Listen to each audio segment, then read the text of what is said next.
Mack, do you see any way that right now ESPN and Fox are the networks that carry Big 12 athletics that I can think of, unless it's tournaments or bowls, whatever? Can you see in any way another network carrying the Big 12 starting in 2025? Yeah, that's a great question. And, when you think about the linear partners, when you think about, ESPN and Fox, let me first say they've been great partners, and we've been blessed with their partnership. Be interesting to see, the NBCs and the CBSs, now that CBS has only got one more year with the SEC and Time Warner Discovery, whether or not they get into the college space. Obviously, ESPN's got ESPN Plus, so the digital space there, but you also got, Amazon and Apple, and I wouldn't be surprised for Netflix to get into this. And so, it's hard to predict what the possibilities will be in 2025. I think it's good that there'll be additional linear and media partners in the space, but I would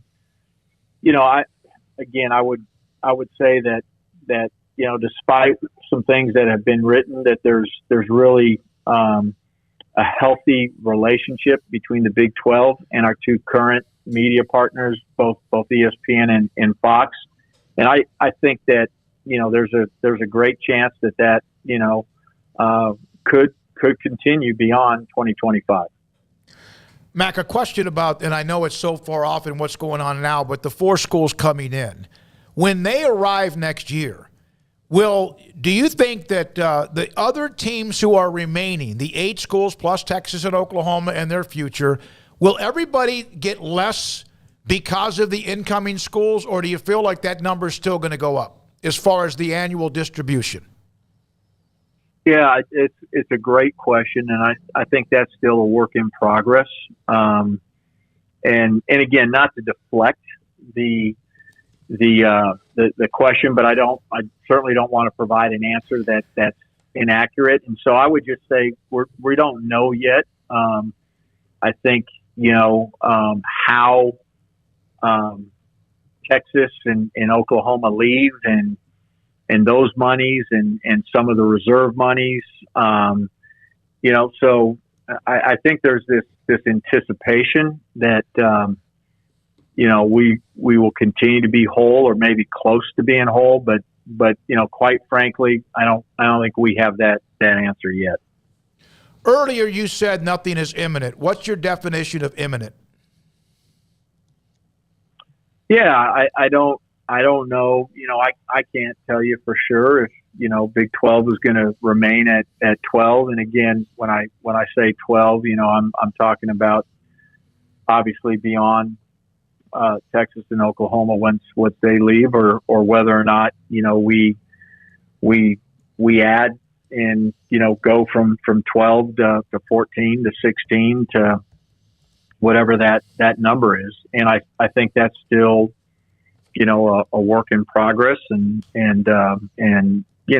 exploration and look, there's a lot on the plate of Brett and the Big 12. I mean, certainly there's the conference membership piece, but it's all the other things too that he talked to you about in terms of generating revenue. Mm-hmm. Those are all things when he talks about being open for business, right away people go just to the conference membership piece, but it's really all of the above. And so, a lot of work to be done, and we'll see what that timeline looks like. And, there's certain things and steps and processes, and, look, I don't think I'm, breaking any type of news, but, I think one of the first things that has to happen is for the Big Ten to get their TV deal done. And, we all know and hear and understand that Fox is going to be the the major player, in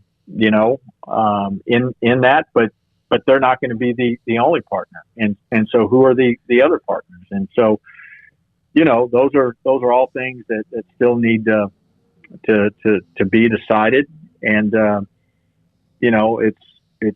it's Brett's job. It's our job, meaning the presidents and the athletic directors, to put the Big 12 in the very, very best position that we can for the future. And that's my last thing. Do you feel as confident now as you felt that the Big 12, no matter what, the Big 12 will have the opportunity and a seat at the table to win championships, and no matter what sports at the highest level? Amen. I really do believe that. And I think, for our Baylor family, I think Baylor's in a really, really good position. And I think when we think about intercollegiate athletics, the future, quote unquote, big time, Power 5, nationally relevant, however you want to, whatever description you want to use, right? I think the Big 12 is going to be right in the middle of that conversation. Mack, thanks for your time.